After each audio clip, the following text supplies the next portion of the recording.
느헤미야 9장 9절에서 22절까지 말씀입니다.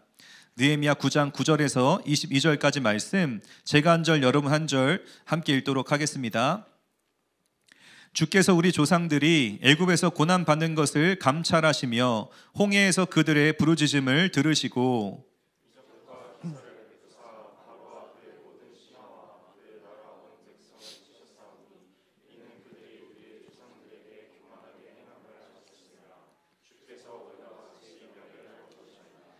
또 주께서 우리 조상들 앞에서 바다를 갈라지게 하사 그들이 바다 가운데를 육지같이 통과하게 하시고 쫓아오는 자들을 돌을 큰 물에 던짐같이 깊은 물에 던지시고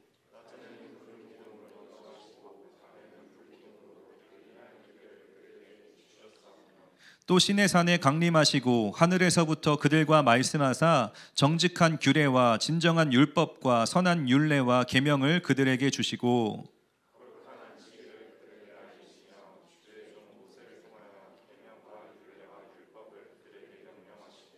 그들의 굶주림 때문에 그들에게 양식을 주시며 그들의 목마름 때문에 그들에게 반석에서 물을 내시고 또 주께서 옛적에 손을 들어 맹세하시고 주겠다고 하신 땅을 들어가서 차지하라 말씀하셨사오나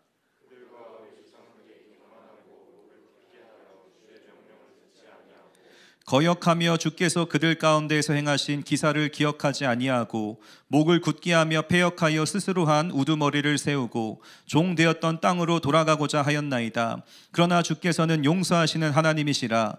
은혜로우시며 긍휼히 여기시며 더디 노하시며 인자가 풍성하심으로 그들을 버리지 아니하셨나이다.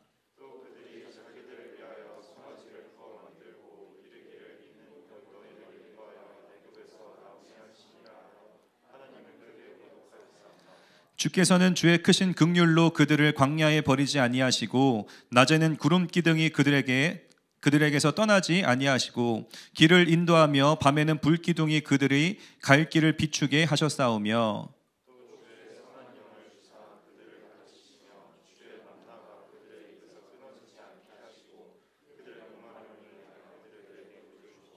사십 년 동안 들에서 기르시되 부족함이 없게 하심으로 그 옷이 헤어지지 아니하였고 발이 부르트지 아니하였사오며 또 나라들과 족속들을 그들에게 각각 나누어 주심에 그들이 시온의 땅 곧 헤스본 땅 왕의 땅과 바산 왕 옥의 땅을 차지하였나이다. 아멘.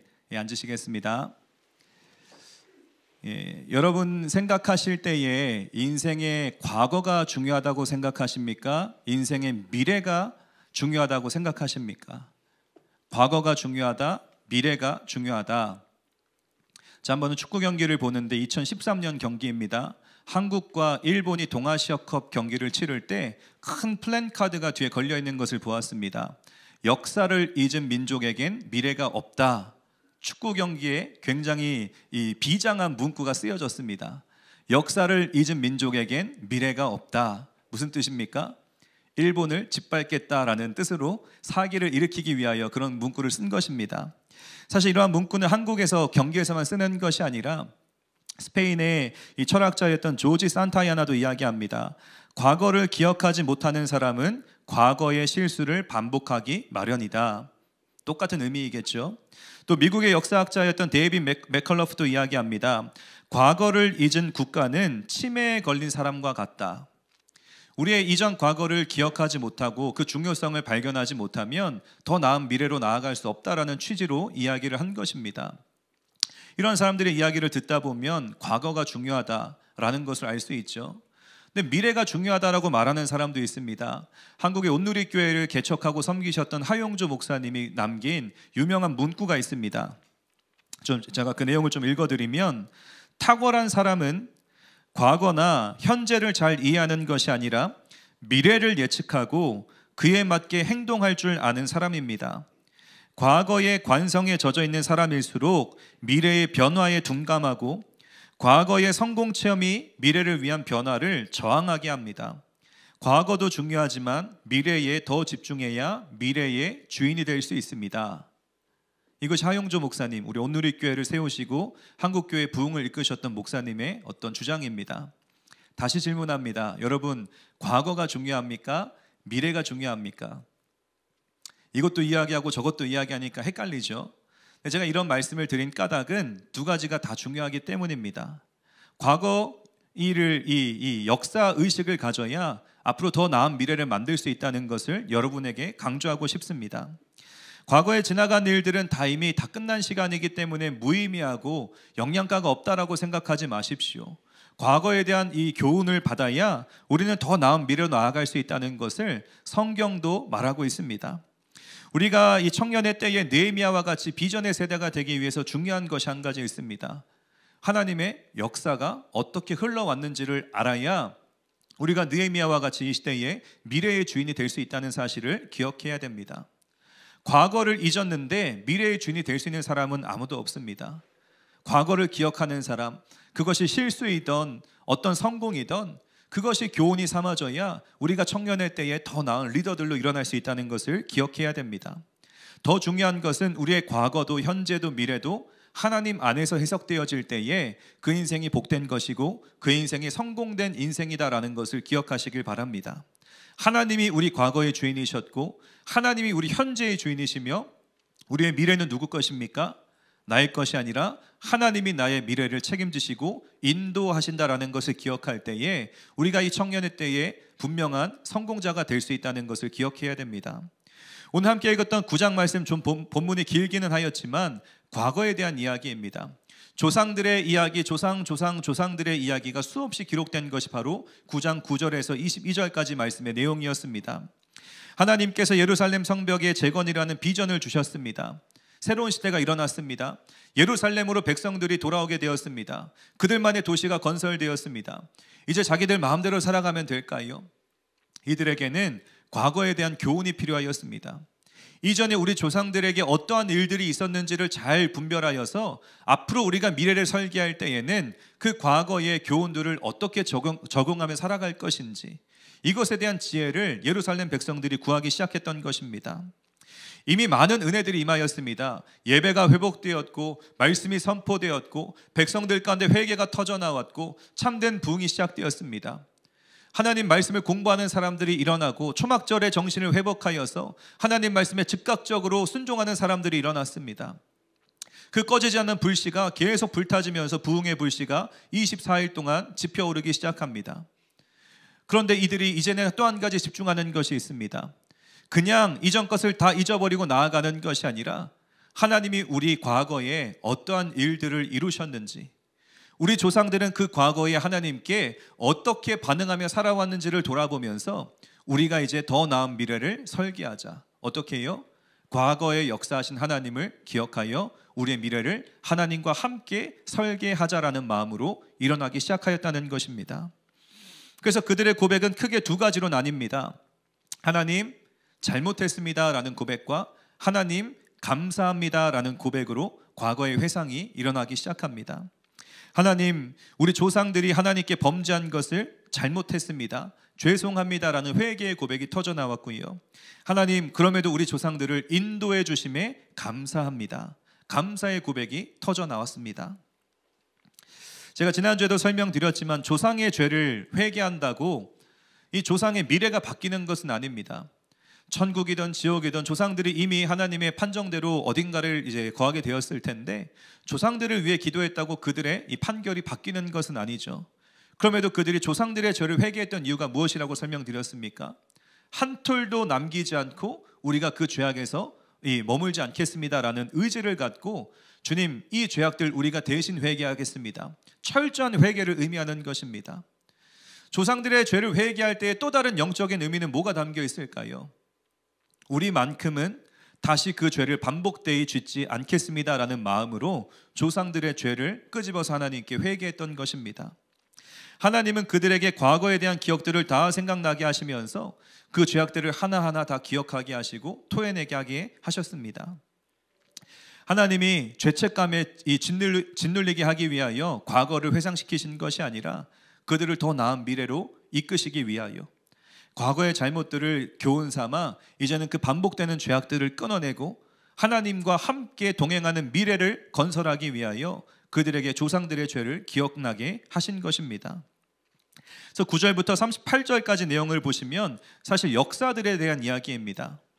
하나님이 이스라엘 백성들에게 어떠한 일들을 이루셨는지, 여러분 한 편의 영화를 보면 대략 2시간 정도를 투자해야 그 영화를 볼 수 있습니다.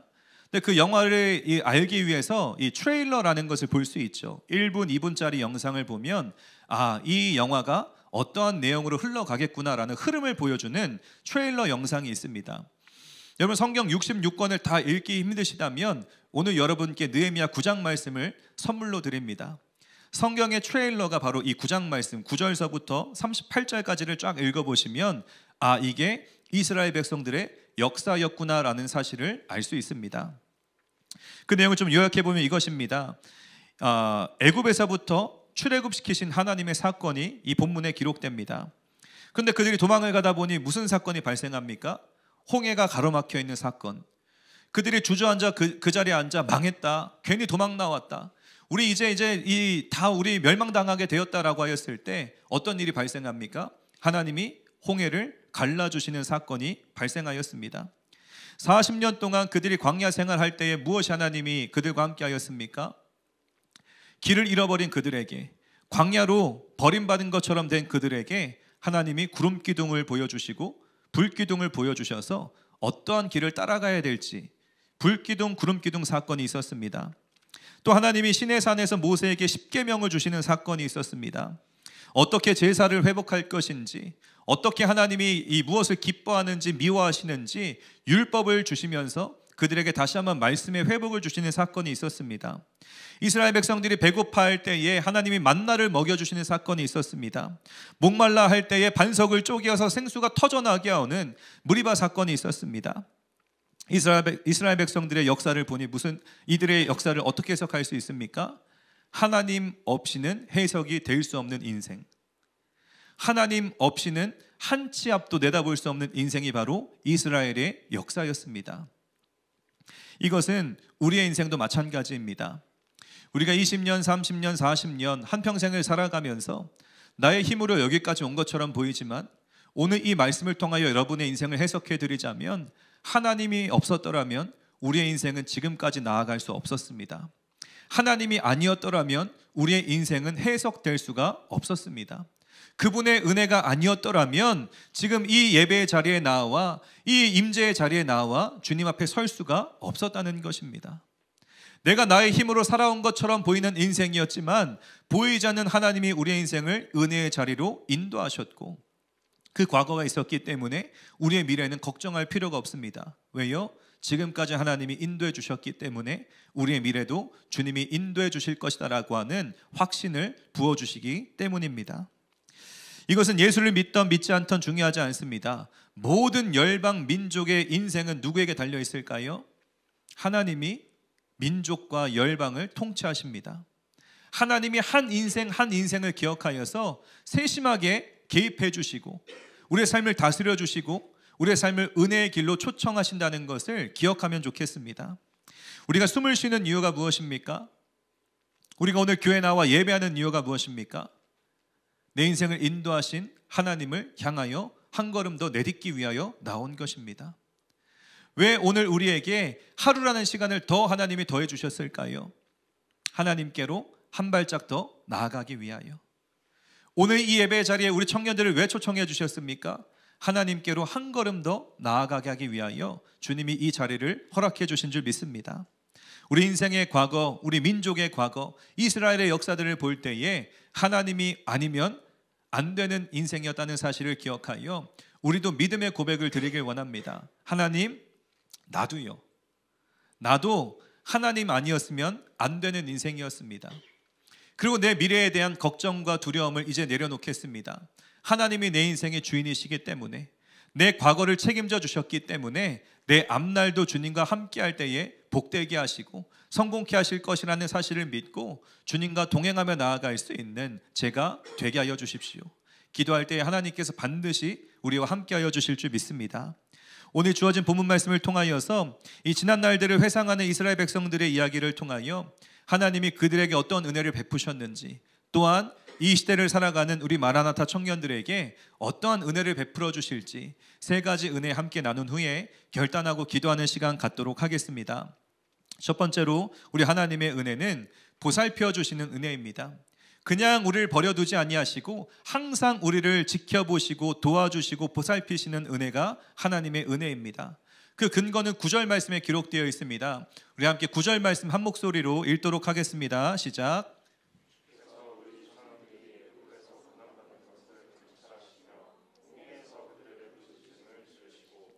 오늘 이 이스라엘 백성들은 이 지난 이 역사들을 회상하던 중에 한 가지 하나님의 성품을 발견하게 됩니다. 그것은 바로 감찰하시는 하나님이시다라는 사실을 깨닫게 되었습니다. 감찰한다는 것은 검사하다, 지켜보다라는 뜻이죠. 하나님의 시선이 이스라엘을 향하여 꽂혀 있었다라는 의미입니다. 하나님의 눈동자가 우리를 지켜보고 있다라는 말이 감찰하신다라는 의미입니다. 하나님이 우리의 인생을 지켜보십니다. 그 하나님의 시선은 무엇을 보고 있을까요? 감찰하시는 하나님이 우리의 무엇을 보시겠습니까? 그 근거가 시편 139편 1절에서 3절까지 말씀에 기록되어 있습니다. 하나님이 우리를 감찰하실 때에는 무엇을 보시는지 우리 함께 시편 139편 1에서 3절까지 말씀 읽겠습니다. 시작.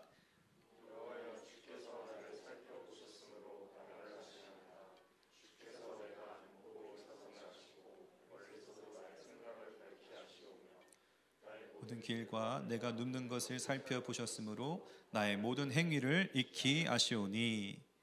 하나님이 우리의 인생을 감찰하신다, 지켜보신다라고 할 때에는 두 가지가 포함되어져 있습니다. 첫 번째는 나의 생각, 그리고는 나의 행위를 주님이 보신다라고 이야기합니다. 사실 이 말씀대로 생각하면 두렵죠. 내가 뭘 생각하는지 하나님이 다 아십니다. 그 내가 교회에서 행동은 잘할 수 있지만 일상으로 돌아갔을 때의 행동도 주님이 다 아신다라는 것을 기억할 때 이 말씀은 굉장히 부담이 되는 말씀입니다. 내 생각을 아신다고요? 여러분, 우리가 지금은 다 이렇게 멋지게 꾸며서 교회에 오지만 이 안에 돌아가는 것들을 꺼내어서 여러분 우리가 보여줄 수 있다면 우리는 서로 친구할 수 없습니다. 여기서 얼마나 잡것들이 돌아가는지를 우리가 꺼내서 나눌 수 있으면, 죄송합니다, 이상한 표현이지만 냄새가 나서 추악해서 우리는 친구가 될 수 없습니다. 그만큼 이 안에서는 정말 별의별 것들이 다 들어왔다 나갔다 하면서 우리가 정말 감추고 싶은 것들, 뇌가 여러분 가려져 있어서 다행이지, 우리 생각과 마음을 가릴 수 있어서 망정이지, 이것이 만약 보이는 상태로 있었더라면 우리는 친구할 수 없습니다. 그런데 하나님 뭘 보신다고요? 우리의 생각, 우리의 행동. 굉장히 부담이 되는 말씀입니다. 근데 이 감찰하신다라는 의미는 검사한다, 지켜본다, 어떻게 하나 지켜보자라는 그런 뉘앙스가 아닙니다. 하나님이 감찰하신다고 할 때에는 사랑의 시선을 의미합니다. 정말 그들을 지켜주고 싶은 상태, 잘못된 길을 향해 걸어갈 때에 그들을 쳐서라도 돌이켜서 내가 보호해주고 싶은 상태, 그게 하나님의 시선이고 하나님의 눈동자라는 것을 기억하면 좋겠습니다. 이전에 제가 한번 이 선교제에서 오신 선교사님과 이렇게 교제를 하는데 자꾸 전화기를 보는 겁니다. 그래서 뭘 보세요? 라고 봤더니 이제 한 달 정도 이제 이 가족들과 떨어져 있다 보니까 자신의 자녀들 사진을 본다는 겁니다. 제가 그때는 아이가 없었습니다. 그래서 야, 저분 참 유난을 떤다. 고작 한 달인데 왜 저렇게 나와 대화를 하는데 가족 사진을 보고 있지라는 생각을 했던 적이 있는데, 제가 새 아이를 키우다 보니까 여러분, 가족과 한 달을 떨어져 있다라고 하는 것은 이게 보통 일이 아닙니다. 담임 목사님 정말 제가 존경하고 기도해 주셔야 됩니다. 거의 지금 이제 1년 가까이 가족들과 떨어져서 이 교회를 지키고 섬기기 위해 오셨는데, 여러분, 가족 관계는 어떤 관계입니까? 사랑으로 맺혀져 있는 관계.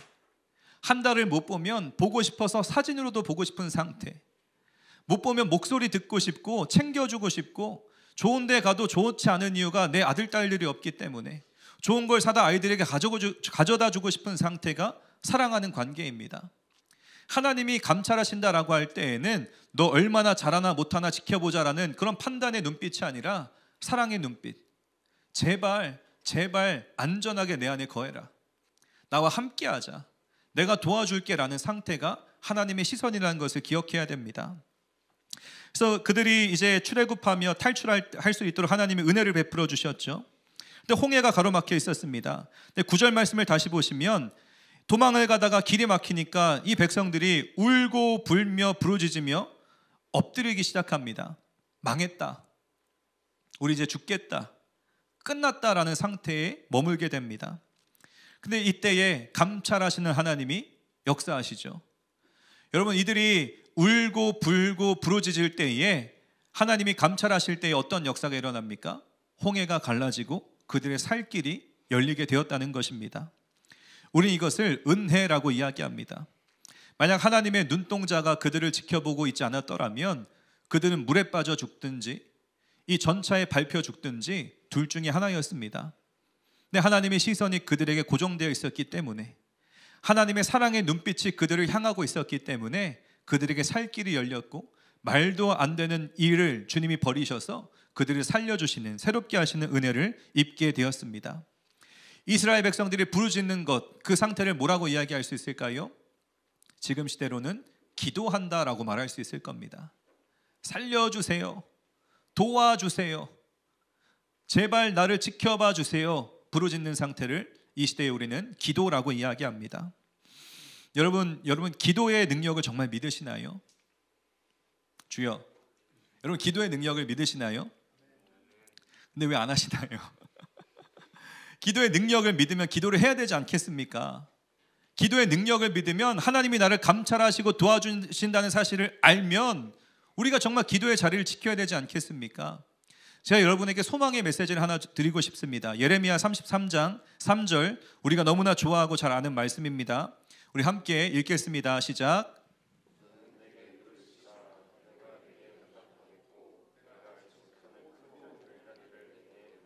우리가 부르짖고 기도하면요, 우리가 알지 못하는 일들을 주님이 역사하기 시작하고 우리를 가장 안전한 길로 인도하시기 위하여 주님이 책임지시겠다라는 약속의 말씀입니다. 그러면 기도를 하지 말라고 해도 기도해야 되지 않겠습니까? 우린 정말 광야에 버려진 이스라엘 백성들처럼 연약한 존재인데, 하나님의 인도하심이 없으면 한 치 앞도 내다볼 수 없는 연약한 존재인데, 기도하면 들으시겠다, 부르짖으면 내가 크고 은밀한 일을 역사하시겠다라고 약속하셨는데, 우린 기도의 자리를 지켜야 되지 않겠습니까? 제가 이전에 살던, LA에서 살던 아파트, 이전 아파트는 주차장에서 집까지 갈 때에 이 뒷문으로 이 높은 가파른 계단을 20개 정도 걸어가야 되는 그런 이 길이었습니다. 근데 이제 우리 막내 다인이가 뇌가병이 걸린 적이 있었습니다. 내가 할 거야, 내가. 밤에 잠을 재우겠다고 제가 불을 끄면 굳이 이불을 덮었는데 다시 일어나서 지가 와서 불을 켜고 다시 불을 끕니다. 내가 꺼야 된다고. 뇌가병에 걸린 거죠. 근데 이제 20개 계단을 걸어서 집 안에 들어가야 되는데 이 아이가 뇌가병에 걸려 있습니다. 아빠가 안고 올라갈게 할 때 이 아이가 뭐라고 합니까? 내가 갈 거야, 내가 갈 거야. 제가 안고 가면 30초면 걸어갈 수 있는 길인데 이 어린아이가 하나 걷고 20개를 걸어가려면 3분, 4분, 5분을 기다려야 됩니다. 그래도 어떻게 해요? 뇌가병에 걸렸는데 하게 내버려 둬야 됩니다. 지가 한 계단 올라갑니다. 지 힘으로 올라간 줄 알죠? 그럼 제가 어디에 서 있었을까요? 계단 10개, 15개 올라갈 때 제가 밑에 있었겠습니까? 바짝 뒤를 쫓아서 두 팔을 벌리고 얘가 혹시라도 뒤로 자빠질까 봐, 얘는 나를 보지 못하지만 나는 얘를 끝까지 책임지며 20개로 같이 올라가는 겁니다. 다인이는 앞만 보고 가기 때문에 아빠가 뒤에 있는 줄 모릅니다. 지가 한 줄 알고 내가 20개로 올라갔다고 생각합니다. 저는 항상 팔을 벌리고 이 아이가 안전할 수 있게끔 지켜주고 싶은 것이 아비의 마음이고 이 아이를 향한 저의 책임입니다. 하나님은 그러한 분이십니다. 우리가 내가 해서 이 자리까지 왔다고 생각하지만 하나님의 보이지 않는 손길이 항상 우리를 지켜주고 있었다는 사실, 주님의 눈동자가 우리를 감찰하여서 우리를 판단하기 위하여 바라보시는 시선이 아니라 지켜주시고 사랑하시고 우리를 안전한 길로 인도하시기 위하여 하나님이 늘 우리를 눈동자와 같이 지켜 보호하여 주셨다는 사실을 기억하여서 하나님께 감사와 이 죄송의 고백을 드릴 때 우리가 비로소 하나님의 은혜를 발견하는 세대가 되게 하실 줄 믿습니다. 하나님은 우리를 홀로 두지 않으십니다. 우리의 실력은 너무나 부족하고 우리의 힘으로 도달할 수 있는 상태는 너무나 연약하기 때문에 항상 하나님이 우리를 지켜주신다, 감찰하신다라는 사실을 기억하여서 그분과 동행하는 삶을 선택할 수 있는, 주님께 등 돌리는 이스라엘 백성들이 아니라 주님께 시선을 맞춰 주님과 눈빛을 교환할 수 있는 저희가 되었으면 좋겠습니다. 두 번째로 우리 하나님의 은혜는 기다려주시는 은혜입니다. 주님이 우리가 아무리 불효하고 아무리 주님께로부터 벗어나려고 하여도 항상 기다려 주셨기 때문에 우리는 은혜의 자리로 나아갈 수 있었습니다. 근거는 17절 말씀입니다. 우리 17절 우리 한 목소리로 읽도록 하겠습니다. 시작.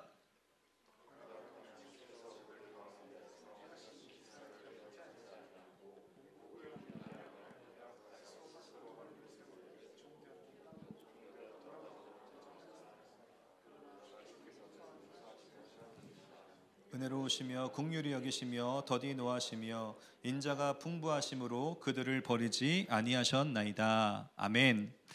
오늘 본문 말씀은 9장 말씀은 이스라엘 백성들의 역사, 이들의 이 트레일러 말씀이라고 말씀드렸죠. 근데 이 9절에서 22절까지 내용을 쭉 보시면 반복적으로 사용되는 단어 한 가지가 있습니다. 한국어 단어 중에 또라는 단어입니다. 또 이런 내용입니다. 하나님은 이스라엘 백성들을 사랑하십니다. 백성들은 그런데 또 죄를 선택합니다. 하나님이 그들을 또 용서해 주십니다. 근데 이스라엘 백성들은 또 넘어지기 시작합니다. 하나님은 또 사랑하시고 또 용서하시는데 백성들은 또 거역하고 목이 굳어지는 교만한 행동을 하였다라고 본문이 기록하고 있습니다. 주님은 또 은혜를 베푸시고 또 긍휼히 여겨주시고 또 노하기를 더디하시고 또 풍성히 사랑해 주셨습니다. 근데 이스라엘 백성들은 뭘 합니까? 또 주님께로부터 등을 돌리고 또 애굽을 선택하고 또 주님과 멀어지는 방향을 선택하는 것이 바로 이스라엘 백성들이었습니다. 사랑하시는 하나님과 패역하고 죄악을 선택하는 백성들의 이야기가 또 속에 반복되어지고 있는 것입니다. 저희 말씀을 묵상하는 가운데 이스라엘 백성들이 선을 넘는 장면이 있다라는 것을 보게 됩니다. 여러분, 우리가 이 어른들, 부모님들 상대할 때에 우리가 좀 이렇게 좀 나쁘게 불효할 수도 있지만 선을 넘어서는 안 됩니다. 선을.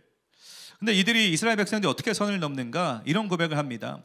우리가 차라리 애굽으로 돌아가자. 우리는 광야 생활을 하는 것보다 애굽에서 종살이 하는 것이 훨씬 더 낫다라는 하나님의 은혜를 모욕되게 하는 발언을 합니다.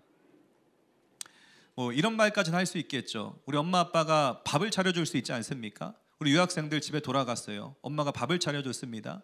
이렇게 고백합니다. 엄마 밥보다 요 앞에 맥도날드 가서 햄버거 사 먹는 게 낫다 라고 말하면 엄마 아빠 마음이 굉장히 힘들겠죠. 그 정도 말을 할 수 있습니다. 근데 이들이 지금 하는 말은 이런 강도입니다. 우리 하나님 필요 없어요. 애굽이 우리를 먹여 살려줄 수 있어요. 하나님께서 애굽에서 그들을 구출해 주셨는데 은혜로 40년 동안 그들을 광야 생활을 통과하게 하시고 가나안 땅으로 인도해 주셨는데 이들이 뭐라고 이야기하고 있습니까? 나 그거 원하지 않았는데요. 나는 애굽에서 고기 먹던 때가 더 좋았는데요. 하나님 주시는 인생보다 내 힘으로 살던 인생이 더 나았었는데요. 선을 넘는 발언을 하기 시작합니다. 여러분, 우리가 불효할 수는 있지만 하나님의 은혜를 욕되게 하는 그런 세대가 되지 않았으면 좋겠습니다. 아무리 우리가 철없는 세대라 할지라도 해야 될 말이 있고 하지 말아야 될 말이 있다는 것을 기억해야 됩니다. 우리가 예수님보다 세상이 더 좋다라고 말하는 것은 이스라엘 백성들의 고백과 같은 겁니다. 난 하나님보다 세상 성공이 더 좋은데요. 난 하나님 주시는 은혜보다 내가 이루는 야망의 꿈들이, 내가 버는 이 돈들이 더 좋은데요 말하는 것은 선을 넘는 발언들입니다. 우리가 정말 은혜를 입은 자들이라면 그 선을 꼭 지켜주십시오. 하나님의 은혜가 모욕되지 않게끔 하나님께 정말 감사할 수 있는 저희가 되었으면 좋겠습니다. 성경 구절은 아니지만 제가 제 마음을 울리는 이 한 문장이 있었는데요. 아버지의 사랑은 자식의 불효보다 크다라는 말을 들어보셨을 겁니다. 우리가 하나님께 불효할 수도 있겠죠. 그러나 참 감사한 것은 기다려주시는 하나님, 그 사랑이 더 커서 우리의 불효를 덮는 그 사랑이 있다는 것이 참으로 감사한 제목인 줄 믿습니다. 우리 하나님 마음에 못을 받고 불효한 것밖에 없는데, 배은망덕했는데 하나님 우리에게 어떠한 자세로 우리를 기다려주십니까? 오래 참으시는 하나님, 기다려주시는 하나님, 용납하시고 우리를 긍휼히 여겨주시는 하나님. 긍휼히 여긴다는 것은 불쌍히 여긴다라는 것입니다. 우리가 아무리 철없는 이야기를 하여도 우리를 불쌍히 여기시고 한 번 더 참아주시는 하나님. 왜냐하면 하나님은 우리를 사랑하시기로 작정하셨기 때문에 또 한 번 기다려주시는 은혜를 베풀어 주신 것입니다. 만약 우리 하나님이 기다려주지 않으셨더라면 어떻게 되었을까요? 우리가 말한 대로, 생각한 대로, 행동한 대로 바로 판결을 받았더라면 살아서 이 자리에 남아있을 사람 아무도 없을 것입니다. 근데 하나님이 또 한 번 기다려주셨기 때문에, 하나님이 또 한 번 우리를 용납해 주셨기 때문에 우리는 다시 한번 은혜의 자리로 나아갈 수 있었습니다. 우리 청년들의 삶을 가장 괴롭히고 힘든 부분이 있다면 반복되는 죄일 것입니다. 또 넘어지고 또 넘어지고 또 실수하는 그 죄악 때문에 우리 청년들을 스스로 정죄감에 빠지고, 역시 나는 이것밖에 못해, 나는 자격이 없어, 나는 안 되는 존재야 라는 생각에 사로잡히게 됩니다. 이스라엘 백성들도 마찬가지였습니다. 또 애굽을 선택하고 또 자기의 욕망을 생각하고 이제는 목이 굳어져서 하나님을 보지 않는 상태까지 되었지만 하나님의 이스라엘 백성들을 포기하지 않으셨습니다. 여러분, 우리가 짓는 죄악보다 하나님의 사랑이 훨씬 더 크다는 것을 기억하십시오. 죄는 강력한 힘입니다. 우리 인생을 망하게 하고 썩게 하는 힘이 죄에 있습니다. 근데 더 큰 힘이 있으니 그것은 바로 사랑입니다. 사랑은 허다한 죄를, 허다한 허물을 덮는다라고 하였습니다. 아무리 죄의 힘이 강력하여서 우리의 인생을 망하게 한다 할지라도 하나님의 사랑은 더 큰 힘이 있어서 우리를 새롭게 하시고 우리를 일어나게 하시고 다시금 고개를 들어 주님을 바라보게 하는 은혜가 있다는 사실을 기억하면 좋겠습니다. 오늘 예배에 초청하여 주님이 우리에게 하시는 말씀이 무엇입니까? 기다리시는 하나님의 은혜입니다. 그것 때문에 우리가 다시 찬양할 수 있고 주님께 나아가 주님을 사랑한다 고백할 수 있는 은혜를 입게 된 줄 믿습니다. 이제는 우리가 그 아버지의 기다리시는 성품을 본받아서 우리 또한 누군가 영혼들을 상대할 때, 누군가 우리가 품고 우리가 그들을 섬길 때에도 우리도 쉽게 정죄하고 쉽게 판단하기보다는 오래 참을 줄 알고, 영혼들을 상대할 때에도 섬길 때에도 그들에게 기다려줄 수 있는 그런 우리 청년들이 되었으면 좋겠습니다. 하나님의 성품을 본받아 누군가를 상대할 때에 그 오래 참는, 기다리는 은혜로 이 영혼들을 바라볼 수 있는 저와 여러분 되시기를 축복합니다. 마지막 세 번째로 우리 하나님의 은혜는 넘치게 부으시는 은혜입니다. 부어주시는 은혜. 우리 하나님은 적당히 채우시는 분이 아니라 넘치도록 부으시는 하나님이십니다. 근거는 20절 말씀입니다. 우리 마지막으로 20절 말씀 우리 함께 읽겠습니다. 20절 시작.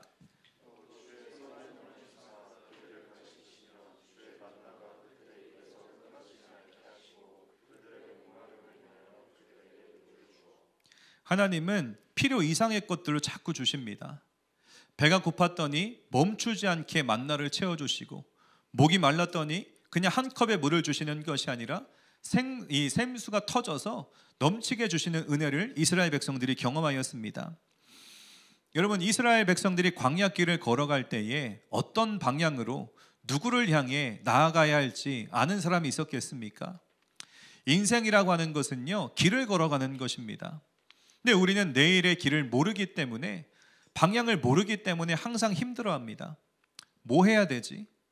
무엇을 위해 살아야 되지? 어떤 방향을 설정해야 되지? 이것이 항상 불분명하기 때문에 우리는 청년의 때에 힘들어하는 것입니다. 근데 우리 하나님이 이스라엘 백성들에게 방향을 가르쳐 주십니다. 너네 구름 기둥 따라와, 불 기둥 따라와. 그 자리에 텐트 치고 머물고 싶어도 갑자기 기둥이 움직이면 따라가야 되는 인생. 이것이 복된 인생입니까? 이 저주된 인생입니까? 이스라엘 백성들은 힘들어하였습니다. 주님, 더 있고 싶어요. 여기서 좀만 더 쉬고 싶어요. 근데 주님이 가시면 따라가야 되는 인생. 복된 인생이지만 이스라엘 백성들은 그것을 복되게 여기지 못하였습니다. 네, 여러분께 제가 말씀드리고 싶은 것은 그 하나님이 부으셔서 인도하시는 그 디렉션은 우리 인생의 가장 큰 축복입니다. 인생의 방향을 몰라 길을 몰라 헤매는 인생인데 하나님이 우리 인생의 내비게이션 되어주시고, 가라면 가라, 서라면 서라, 그저 순종만 하면 되는 인생. 저는 이것이 복된 인생이다라고 생각합니다. 근데 많은 사람들이 이것을 왜 저주라고 생각할까요? 내가 계획한 길이 있는데 하나님이 그 길로 인도하지 않으시면 그것이 기쁘지 않기 때문입니다. 하나님께서 이스라엘 백성들에게 40년 동안 광야 훈련을 통하여 배우게 하신 훈련이 무엇일까요? 네 계획 다 철저하게 내려놓고 내가 이끄는 방향을 선택해라. 순종의 훈련입니다. 우리 그리스도인들은 순종하는 것이 가장 큰 축복입니다. 내 계획이 무너질지라 할지언정 하나님 말씀에 순종하며 살아갈 때에 앞날이 보이지 않는 것처럼 막막할 수 있지만 그 길을 믿음으로 선택하고 걸어가 보면 하나님 예비하신 가나안 땅으로 인도하신다는 사실을 발견하게 될 것입니다. 하나님은 넘치는 은혜로 그들을 인도하셨습니다. 구약 성경에는 표현되어 있지 않지만 그들을 인도하신 분은 저는 하나님의 영이라고 확신합니다. 하나님의 영을 부으셔서 이스라엘 백성들을 가나안 땅으로 인도해 가셨습니다. 그들이 이 하나님의 인도하심을 발견하게 되고 훗날 지금 이 느헤미야 백성들도 우리 조상들을 인도하신 분이 바로 하나님의 영이었구나라는 사실을 깨닫게 됩니다. 그리고 이 마지막 22절 말씀을 보시면 그 하나님의 영을 부으사 그들이 헤스본과 바산 땅까지 인도함을 받았다라는 사실을 이 후손들이 깨닫게 됩니다. 이 헤스본과 바산이라고 하는 것은 가나안 땅으로 들어가기 위해 반드시 필요한 지역들을 의미합니다. 무슨 뜻입니까?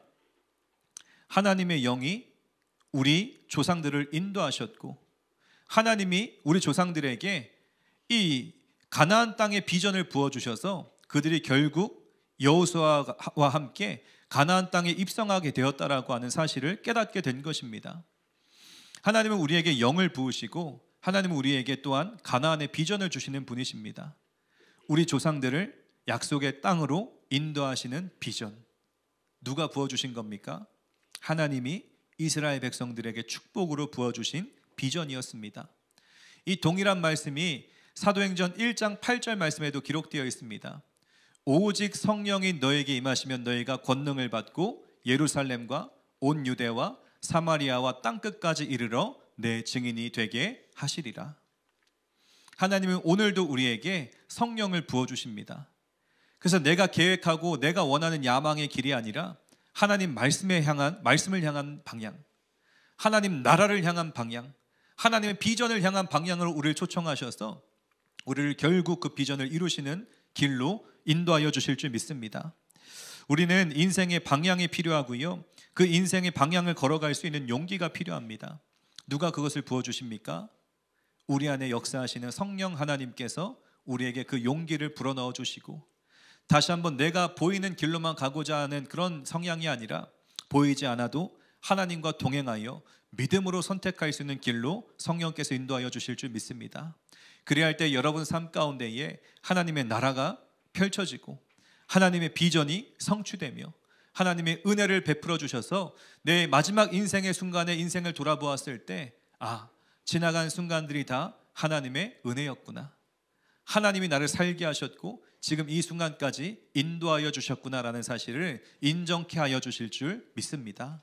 여러분의 인생의 과거와 지금의 현재와 미래를 하나님으로 해석할 수 있는 믿음의 청년 세대 되시기를 축복합니다. 이 말씀 기억하며 우리 함께 찬양하고 두 가지 함께 기도하면 좋겠습니다.